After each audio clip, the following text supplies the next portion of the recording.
नमस्कार साथियों, मैं अविनाश दास रेशनल कबीर यूट्यूब चैनल में आप सबका हार्दिक स्वागत करता हूं। साथियों, यदि चैनल को सब्सक्राइब नहीं किए हैं तो सब्सक्राइब जरूर करें। शेयर करके अपने सभी साथियों तक, सभी ग्रुपों तक पहुंचाएं। बेल आइकन को प्रेस करें, ऑल नोटिफिकेशन ऑन रखें ताकि हर नया अपडेट आप तक पहुंच सके।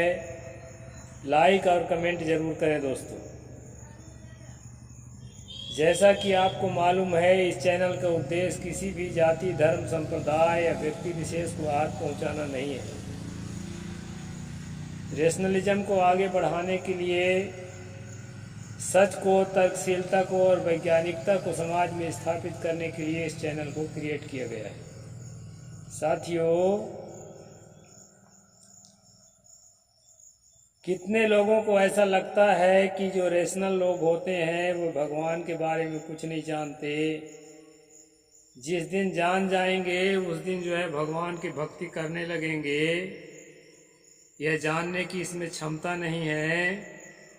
तो साथियों, मैं बता देना चाहता हूँ, जो भी रेशनल होगा, एथिस्ट होगा, वो धार्मिकों से ज़्यादा धर्म की किताबों को पढ़ा हुआ होता है। और जो नहीं पढ़ा है वो पढ़ ले, क्योंकि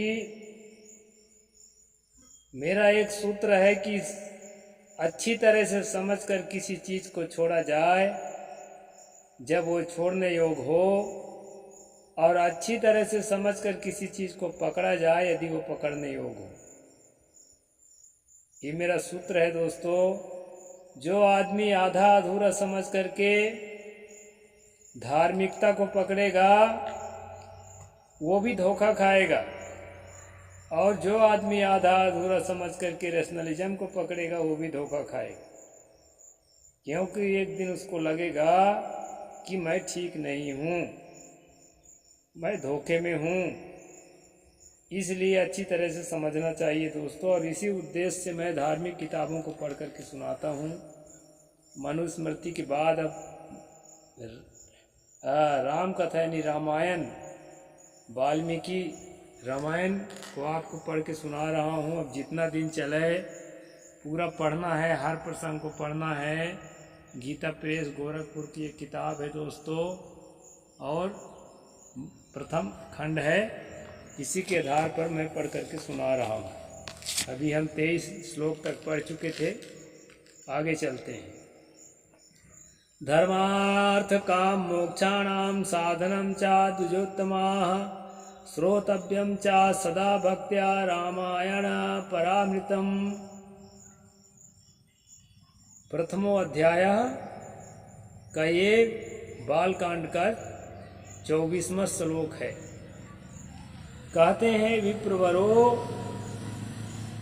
रामायण धर्म, अर्थ, काम और मोक्ष का साधन तथा परम अमृत रूप है। अतः सदा भक्ति भाव से उसका श्रवण करना चाहिए। सूत जी कह रहे हैं ऋषियों से कि हे ब्राह्मणों, हे विप्रो, रामायण जो है, राम कथा जो है, इससे क्या क्या फायदा है? इससे सभी फायदे हैं। जिसका जो भी लक्ष्य हो वह राम कथा पढ़ करके अपने लक्ष्य तक पहुंच सकता है। 4 तरह के लक्ष्य होते हैं दुनिया के लोगों का दोस्तों। धर्मार्थ काम मोक्षाणाम, यहाँ पर कहा है धर्म। धर्म का मतलब होता है, कुछ लोग धार्मिकता में आनंद मानते हैं, सेवा में लगे रहते हैं, साधु संतों के पीछे लगे रहते हैं और कर्म कांडों में जुड़े रहते हैं, यज्ञ हवन स्वाहा पूजा पाठ इत्यादि में। तो ऐसे लोगों को भी जो है कहते हैं इसमें फायदा मिलेगा, अपने लक्ष्य तक पहुंचेगा। दूसरा है अर्थ। धर्म के बाद दूसरा नंबर है अर्थ का। अर्थ का मतलब है रुपया, धन।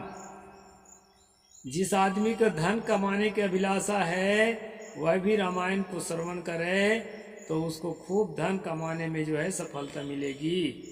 और जिस आदमी को काम वासना में रुचि है, यानी तरह तरह की स्त्रियों से भोग करना चाहता है, जैसे अभी कथावाचक लोग पकड़े जा रहे हैं एक एक करके, ऐसा जो है काम के जो जिसका लक्ष्य है या काम वासना में जो है रुचि लेने वाला है, वह भी अपने लक्ष्य तक पहुंचने के लिए राम कथा का श्रवण करे। और तीसरा सबसे बड़ी बात है मोक्ष। मोक्ष का अर्थ होता है दोस्तों, रामायण की भाषा में परमात्मा के पास पहुंचना, मुक्ति धाम, साकेत लोक, स्वर्ग लोक में पहुंचना। जिसको स्वर्ग में सुखद अनुभूति तक पहुंचना है, वह भी भक्ति भाव के साथ रामायण का श्रवण करे। यानी रामायण का श्रवण सबको करना ही है, चाहे उसका लक्ष्य जो भी हो। इसमें एक चीज छूट गया है कि जो आदमी रैशनल हो, जो आदमी एथिस्ट हो, उसका नाम यहाँ नहीं आया है दोस्तों।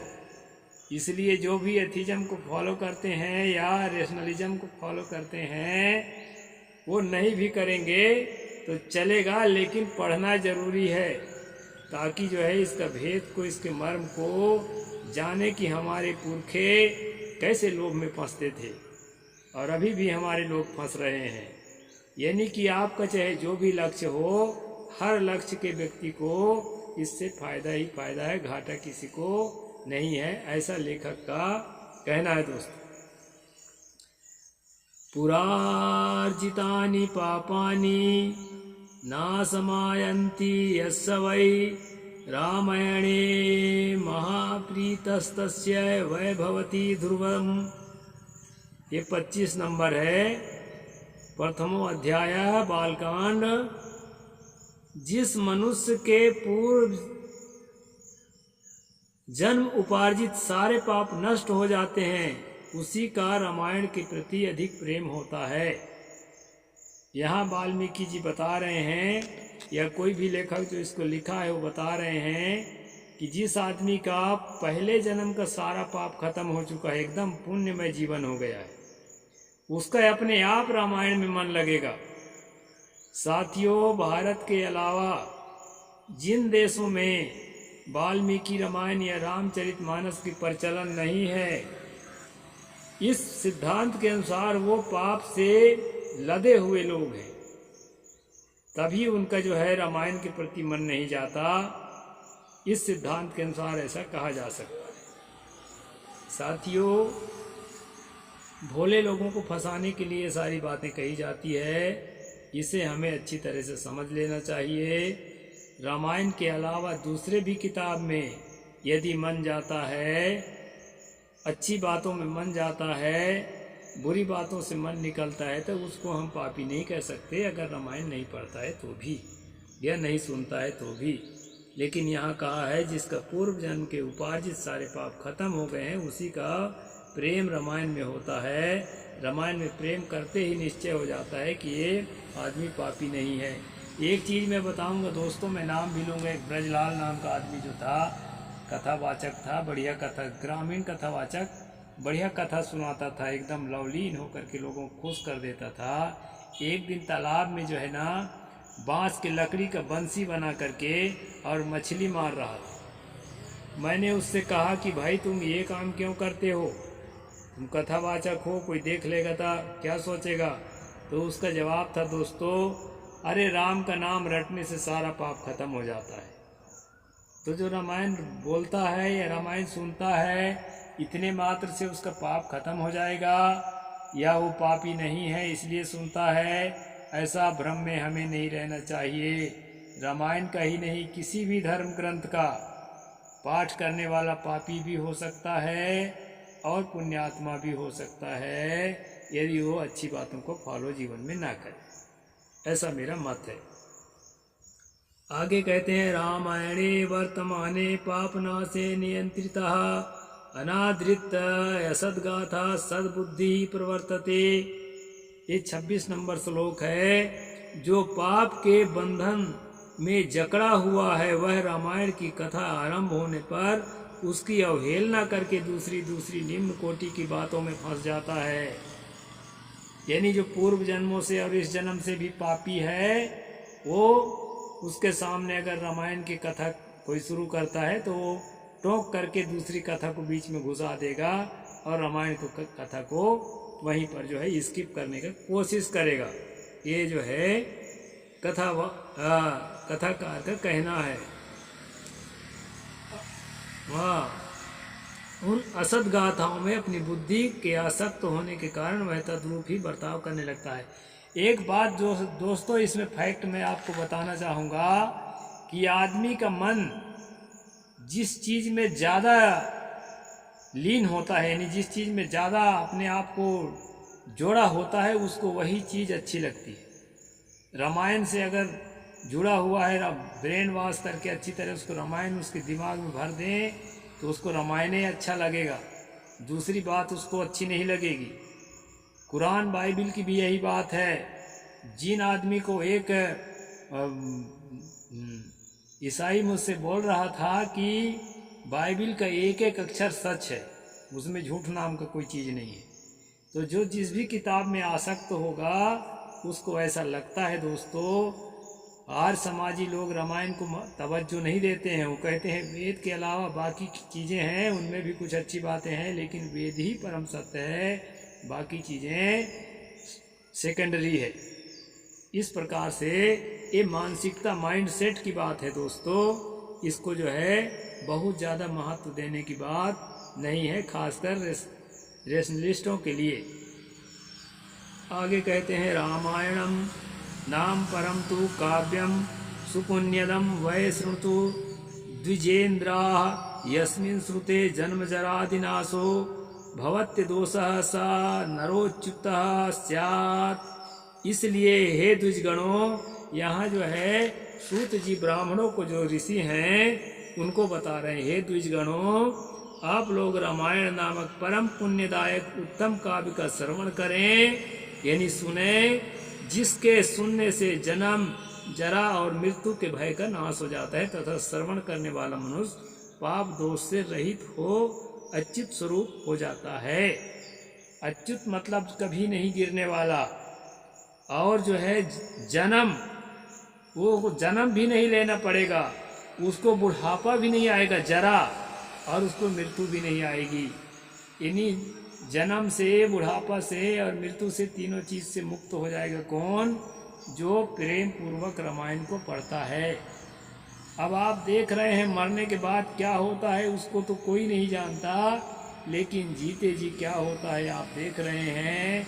चाहे रामायण पढ़ने वाला हो, चाहे और किसी किताब को पढ़ने वाला हो, जन्म लिया है तभी पढ़ रहा है, बूढ़ा होगा ये पक्का है, और जो है मरेगा ये भी पक्का है।